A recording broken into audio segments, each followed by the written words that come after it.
Have you ever thought about how countries have different cultures? Have you ever wondered what implications that would have for a person doing business there? Today, I will be talking about some basic aspects of culture in Colombia and some tips to help you properly respect that culture while doing business there. I'm a credible speaker because I've studied this topic extensively, both in Spanish and English.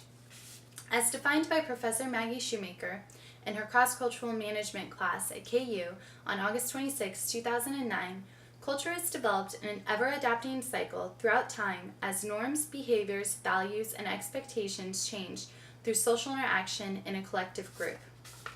This culture can be studied through several dimensions. We'll be focusing on just 3 of these today.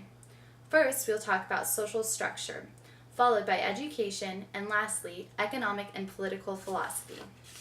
Let's start off our discussion talking about social structure. Our first key point focuses on the stratification of classes in Colombia's social structure and how that influences their culture. Social structure in Colombia is very defined. Society depends on high stratification as a distinctive characteristic of status. They prefer to keep the power in the oldest and wealthiest of families.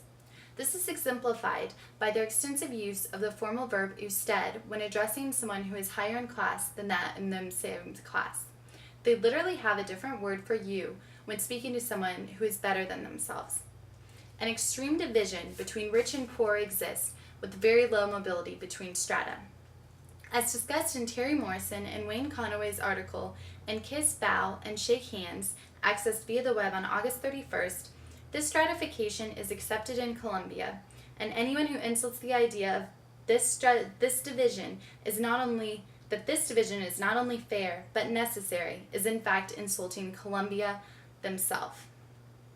They accept this societal division as influenced by their dimension of large power distance and believe that others should respect that.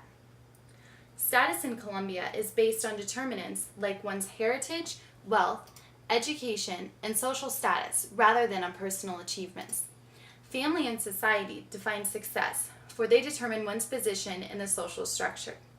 This strong commitment to their family is reflected in their high collective behaviors, where the focus is that of dedication to one's own social group or organization, not to the population as a whole. This social structure has several important implications for foreign business people. As explained in Doing Business in Colombia and the Worldwide Business Briefings Report accessed via the web on September 21st, expatriates must be perceived as high-class, important, educated, intellectual, and gregarious in interpersonal relationships. It is important to make connections with the right people, stay at the most expensive hotels, initiate intellectual conversation, and convince others of one's belonging to their social class in order to be respected as a business person in their world. Other factors besides social structure affect culture, like education. My second main point focuses around the implications of education on Colombian culture. Education is a prime part of society in Colombia. It determines what career you will have, and it helps determine your position in social status. As obtained from the CIA's World Factbook via the web on September 15th, the literacy rate in Colombia is 90%, and the average child goes to school for 12 years. Both of these are extremely impressive figures for the Southern Central American region. Here, I've prepared several graphs. The first pie chart shows the 90% literacy rate in Colombia. Here, in the United States, we have a 99% literacy rate, and an average of 205 countries, there is an 83.6% literacy rate. This proves that Colombia is exceeding the average by a long shot.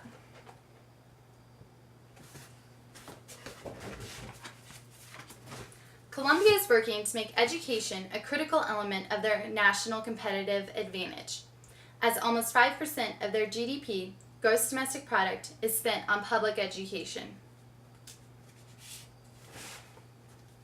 This focus on education provides Colombian firms and international firms located there with an educated labor force, which is an asset to any company.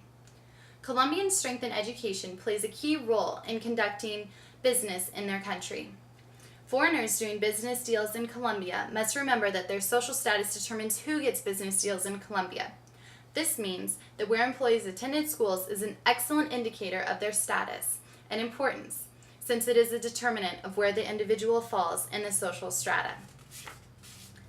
Education and social structure play an important role in the culture of Colombia, but there is one more important dimension to discuss. My third point focuses on a discussion of economic and political philosophy influencing culture. Colombia currently has a republic political system based after Spanish law and several codes taken from United States procedures, but they are still struggling with FARC, which stands for the Revolutionary Armed Forces of Colombia. From the CIA's World Factbook, accessed on September 20th, FARC is a resistance group heavily funded by the drug trade, kidnapping, robberies, and terrorist activity. Although the violence is decreasing, a threat to national security still exists. Colombia's growing economy was recently slowed. Issues such as underdeployment and the trafficking of narcotics threaten the economy.